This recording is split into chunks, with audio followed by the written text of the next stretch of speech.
into how to interact with just an AGV object. So the system overview allows you to interact with things directly. So I can right-click on the AGV and get a bunch of options for how to interact with it. But there's also an AGV screen up here, top left, just underneath system overview.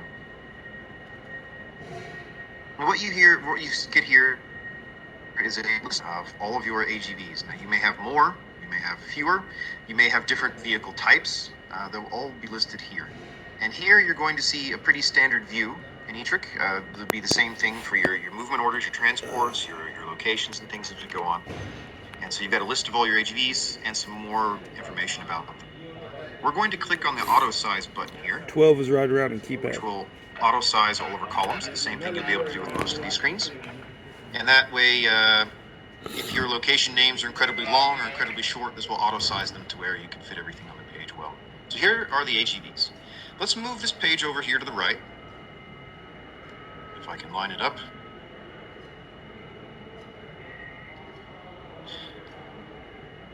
There we go. So this is the list view of the AGVs open next to the system overview.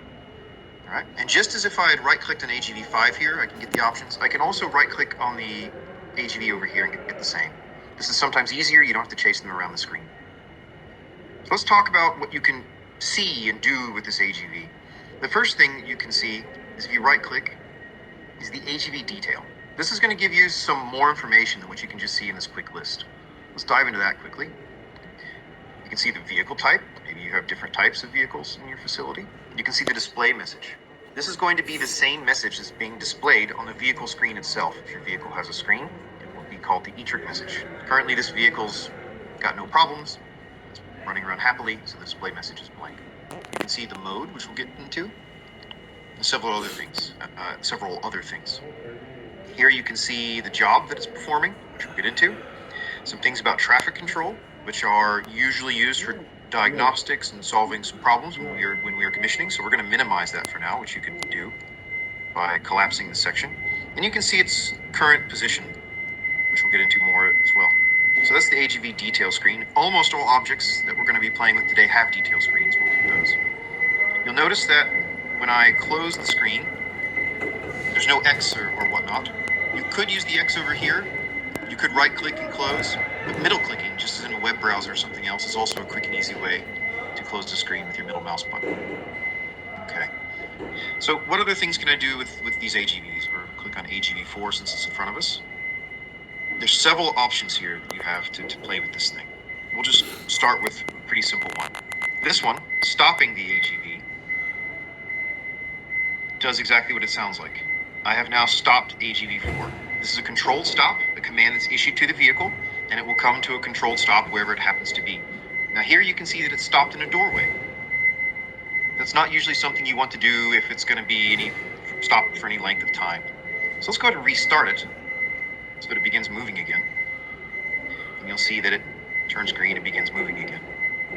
With AGV 3, let's not have it stop in the doorway, or rather, which vehicle will be coming through a doorway next?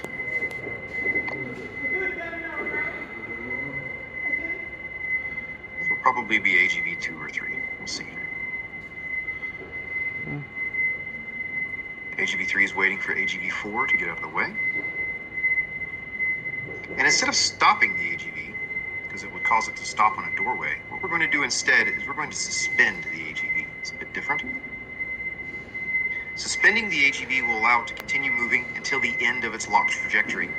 A vehicle most of the time will not stop in a pedestrian crosswalk, in a doorway, especially a fire door, etc. So when I've suspended the vehicle, it's like stopping, except it's going to just get out of the way first.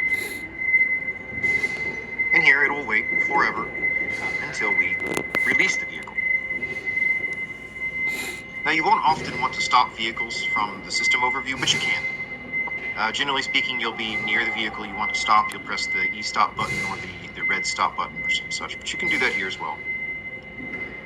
The long-term form of stopping a vehicle is called retiring. So I'm going to retire AGV 3 now. This will let AGV 3 not only drive to the end of its locked trajectory, which you can see here with the red line, but it will finish whatever it's currently doing. So it will finish moving the pallet that's on its forks currently. You can see if we zoom in, there's a yellow box on the forks.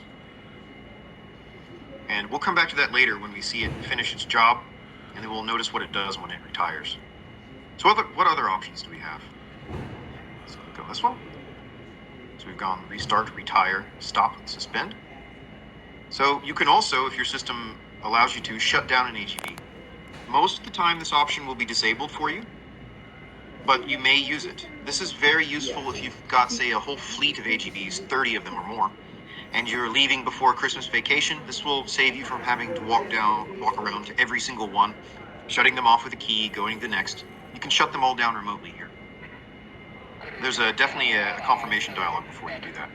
So let's say you want to, for instance, stop all AGVs.